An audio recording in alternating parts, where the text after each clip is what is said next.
Assalamualaikum warahmatullahi wabarakatuh.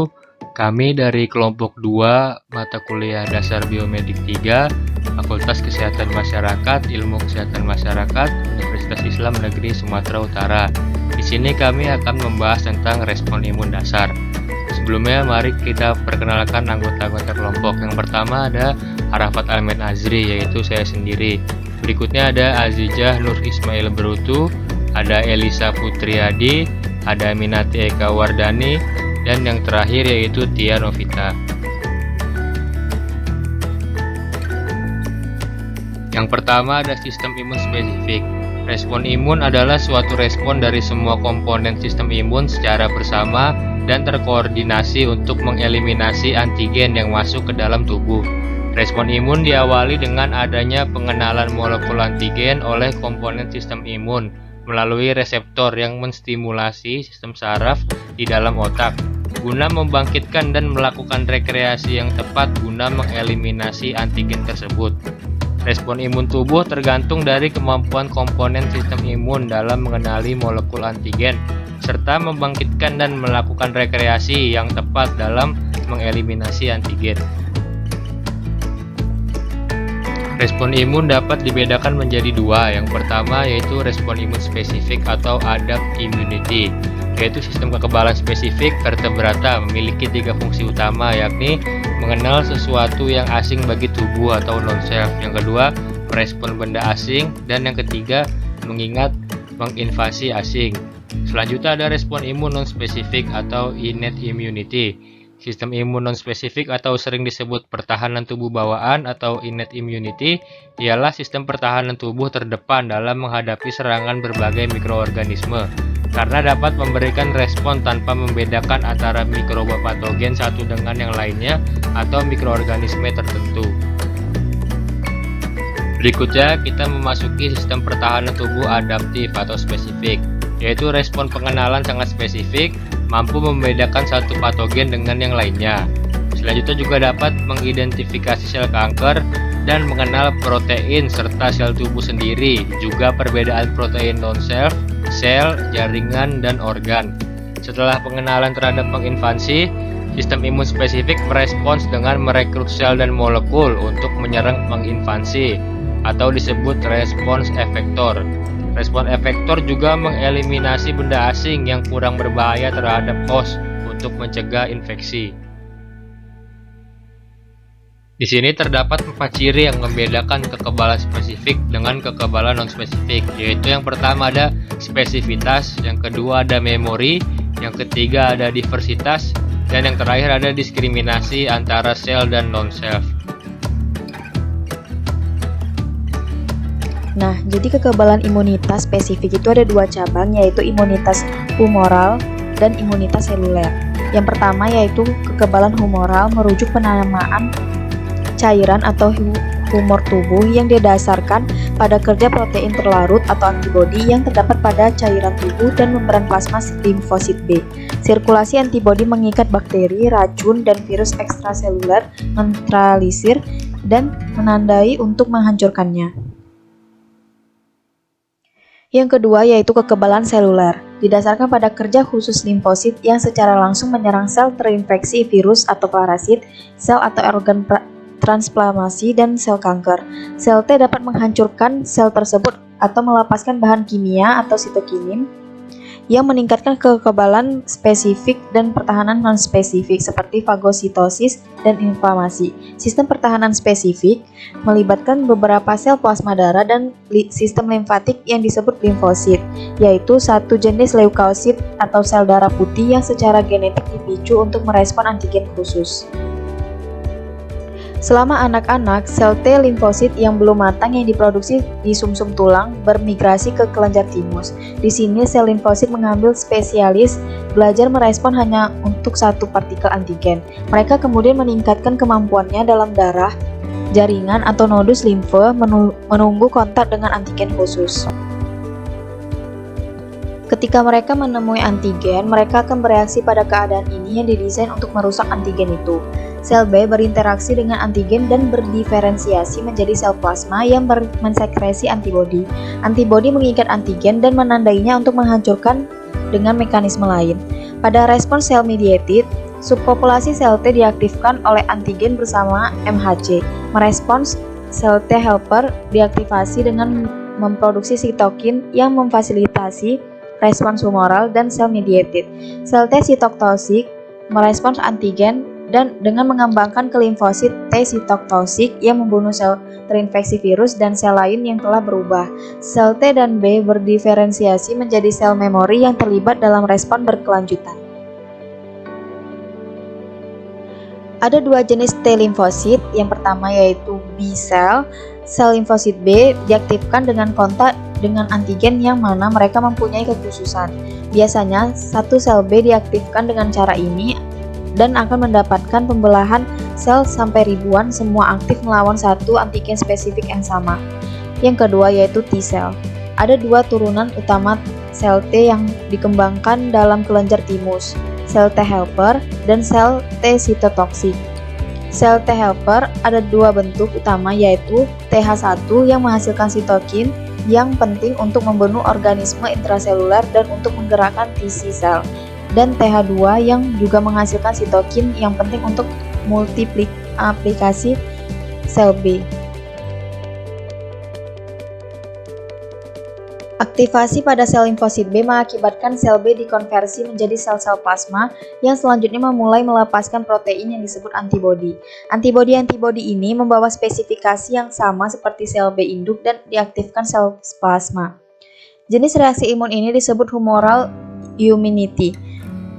Dengan mengikat antigen, antibodi memberikan fungsi luas yang berharga yang penting dalam melawan antigen. Antibodi melakukan beberapa fungsi melawan antigen sebagai berikut. Mereka yang mengirim beberapa antigen berbahaya, khususnya virus dan beberapa protozoa, menetralisir beberapa toksin, contohnya toksin tetanus yang dilepaskan oleh bakteri Clostridium, mencegah adesi beberapa organisme dan selanjutnya mencegah invasi jaringan, mampu mengimobilisasi antigen tertentu, khususnya bakteri yang menggunakan flagella untuk bergerak, mengaktifkan sistem komplement, membentuk kompleks dengan antigen, dan kompleks ini menjadi target untuk fagositosis. Masuk kepada sel T, yaitu sel T sitotoksik atau TC adalah sel yang secara aktual membunuh antigen dengan mengembangkan kotak khusus dengan antigen yang diikuti dengan perusakan mematikan membran antigen. Sel T menghasilkan protein yang disebut perforin yang disimpan pada granul dalam sitoplasma. Sekali kontak dengan antigen, perforin yang dilepaskan dari granular, perforin tergabung pada membran antigen, membentuk lubang, merusak membran, dan kematian antigen. Sel B dan sel T limfosit menghasilkan sel memori ketika diaktifkan terpapar dengan antigen. Sel memori dihasilkan setelah kontak pertama kali dengan antigen, menetap dalam sirkulasi dan sistem limfatik dan memberikan pertahanan yang cepat dan lebih kuat beberapa antigen yang sama pada paparan yang kedua. Sel-sel T memori dengan cepat mengkonversi ke sel plasma dengan cepat dan mensekresi antibodi ketika dihadapkan pada paparan kedua atau berantai pada antigen spesifik.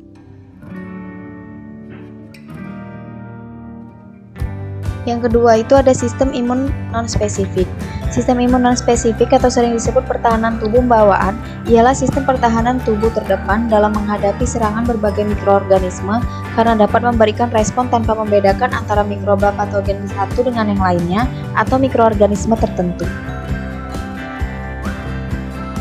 Yang pertama itu ada pertahanan non-spesifik eksternal, merupakan pertahanan pertama yang berperan penting dalam menahan benda asing seperti di luar tubuh.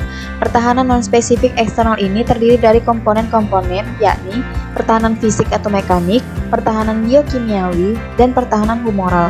Yang kedua ada pertahanan non-spesifik internal, merupakan pertahanan yang kedua jika pertahanan pertama dapat ditembus.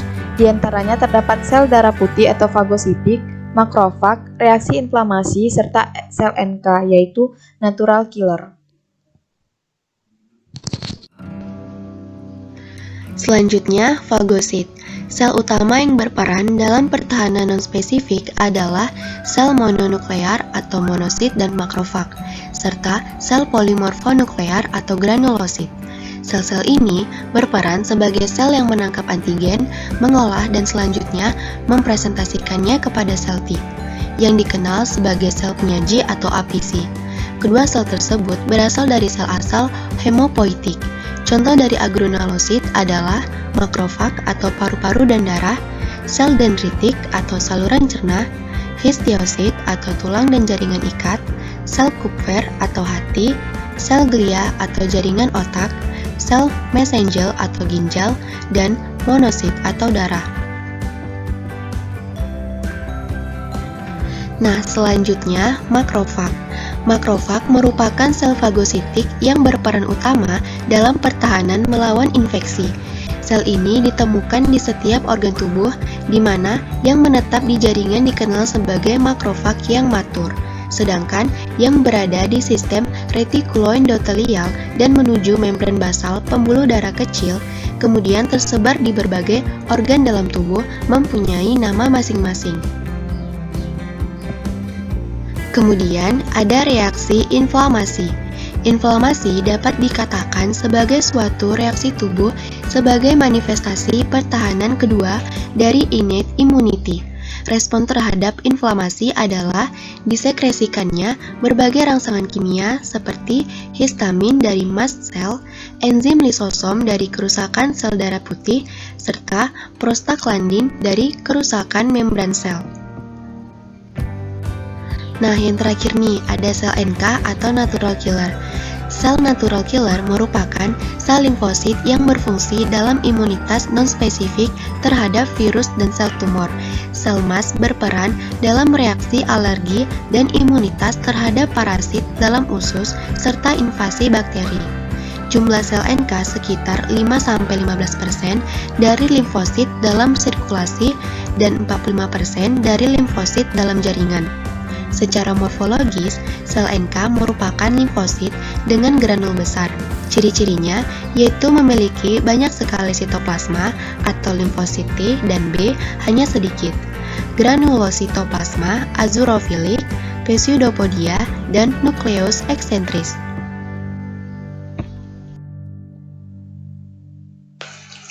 Selanjutnya ada tipe imunitas, di mana tipe imunitas terbagi menjadi dua, yaitu imunitas pasif dan imunitas aktif. Yang pertama, imunitas pasif. Imunitas pasif merupakan imunitas atau kekebalan yang memiliki jangka waktu relatif singkat terhadap infeksi yang sebelumnya telah terbentuk antibodinya pada individu lainnya. Spesies berbeda atau rekayasa genetika, di mana keuntungan dari imunitas pasif yaitu respon kekebalan humoral bersifat segera yang cocok digunakan untuk respon cepat terhadap infeksi. Dengan kekurangan yaitu karena sifatnya yang relatif singkat, maka memori tidak sempat terbentuk dan kekebalan terhadap patogen tersebut akan hilang dengan cepat. Contohnya pada transfer antibodi maternal dan injeksi covalent human antibody.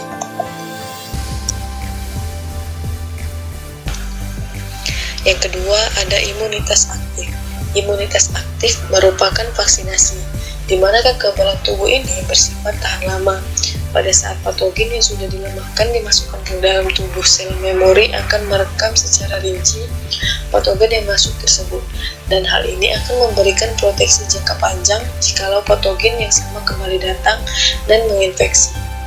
Vaksinasi akan memberikan antigen spesifik dalam jangka waktu lama karena terbentuknya sel-sel memori, dan setelah imunitas terbentuk, respon terhadap patogen di masa mendatang lebih efektif dan efisien. Di mana kerugian dari imunitas aktif yaitu imunitas ini membutuhkan waktu lama untuk terbentuk dengan sempurna. Contohnya yaitu bermacam-macam jenis vaksin seperti polio, MMR, hepatitis A dan B.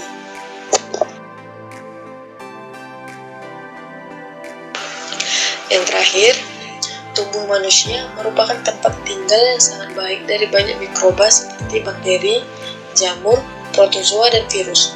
Jumlahnya bisa mencapai triliunan. Jumlahnya lebih banyak dari sel tubuh manusia itu sendiri. Bakteri dalam usus memainkan peran yang penting dalam hal nutrisi, pencernaan, metabolisme, fungsi kekebalan tubuh, dan perlindungan. Di mana manfaat dari bakteri usus antara lain yang pertama, bakteri membantu usus dalam mencerna makanan yang kita konsumsi setiap harinya. Yang kedua, bakteri baik dapat membantu penyerapan antioksidan pada sayur dan buah-buahan. Dan yang terakhir, bakteri dalam usus dapat membantu produksi dari vitamin B12, vitamin K, dan biotin.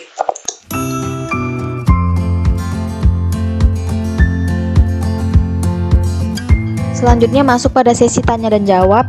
Adapun pertanyaan pertama itu dari Fitrianisa Nuryadi yang pertanyaannya, bagaimana respon imun tubuh ketika adanya sel kanker di dalam tubuh dan bagaimana kanker dapat luput dari pengawasan sistem imun? Dijawab oleh saya sendiri, Elza Putriadi, yang jawabannya kebanyakan tumor timbul pada individu yang tidak imunokompromis. Hal itu berarti bahwa tumor sendiri memiliki mekanisme untuk menghindarkan diri dari imunitas non-spesifik dan spesifik. Diduga ada berbagai mekanisme, diantaranya tidak adanya konstimulasi kebanyakan sel tumor, tidak dapat dipresentasikan dan diproses oleh karena tidak memiliki molekul B7, yakni CD80 dan CD86, sebagai molekul konstimulatori. Hal ini tidak saja menghambat sensitisasi, tapi juga menyebabkan sel T anergik atau mengalami apoptosis.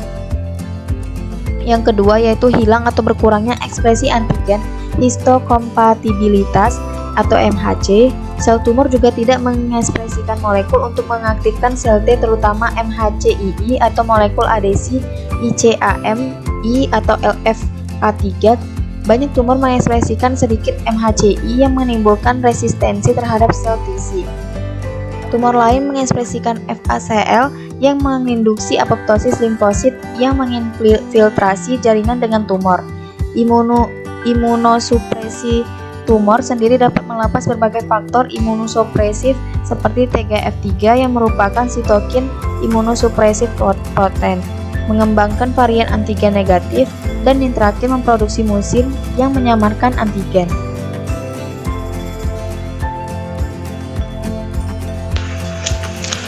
Saya, Tia Novita, akan menjawab pertanyaan dari Zafira Hanin. Pertanyaannya, bagaimana sel fagosit mengenali mikroorganisme asing? Jawabannya, fagosit adalah penggolongan dari sel darah putih yang berperan dalam sistem kekebalan dengan cara fagositosis atau menelan patogen, di mana fagosit berarti sel yang dapat memakan atau menelan material padat. Untuk menelan partikel atau patogen, fagosit memperluas bagian membran plasma, kemudian membungkus membran di sekelilingi partikel hingga terbungkus. Sekali berada di dalam sel patogen yang disimpan di dalam endosom yang lalu bersatu dengan lisosom, di mana lisosom mengandung enzim dan asam yang membunuh dan mencerna partikel atau organisme. Fagosit umumnya berkeliling dalam tubuh untuk mencari patogen atau mikroorganisme, namun mereka juga bereaksi terhadap sinyal molekul terspesialisasi yang diproduksi oleh sel lain.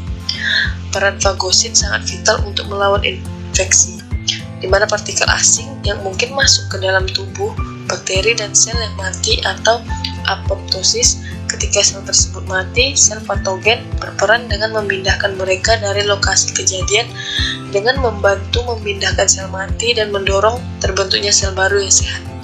Di mana secara umum mekanisme kerja sistem imun tubuh adalah saat ada antigen terdeteksi, maka beberapa tipe sel bekerja sama untuk mencari tahu siapa mereka dan memberikan respon terhadap sel tersebut.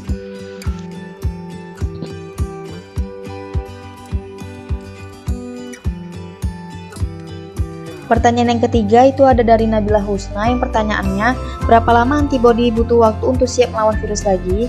Dijawab oleh Azizanur Ismail Brutu. Jawabannya, salah satu peneliti, Jen Gomerman, menyebutkan spesifiknya antibodi imunoglobulin G dalam tubuh pasien bisa bertahan lebih dari 100 hari. Sementara itu, antibodi penetralisir yang bisa menonaktifkan virus dalam tubuh pasien juga diperhatikan bisa bertahan lama.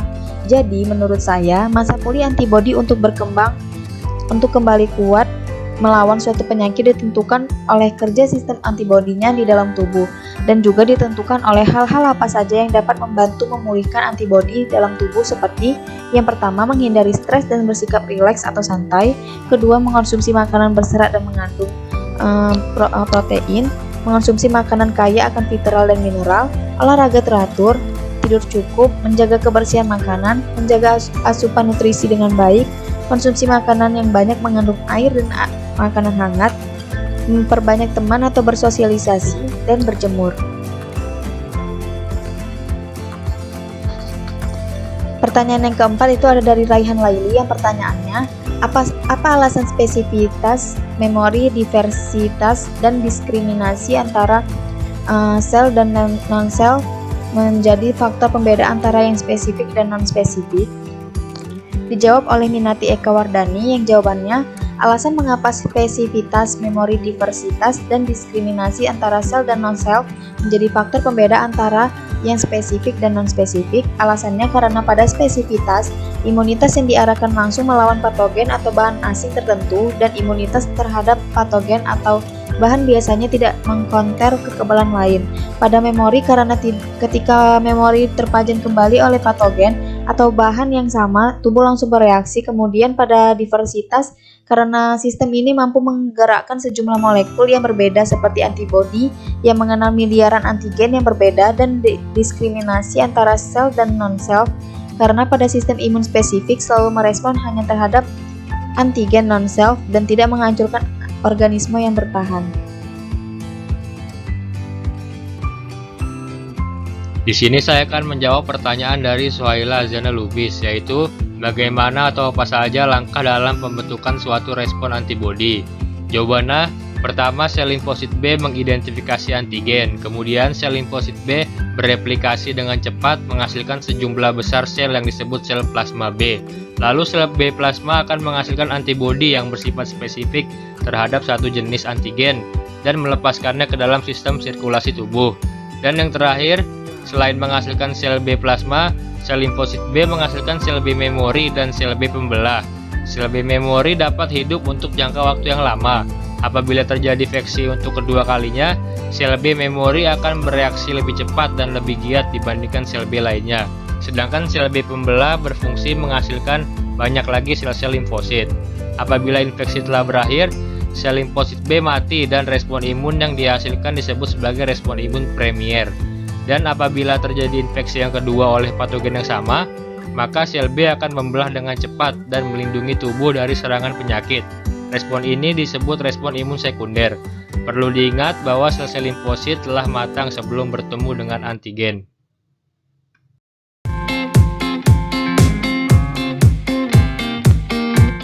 Baiklah, sekian penjelasan dari kami.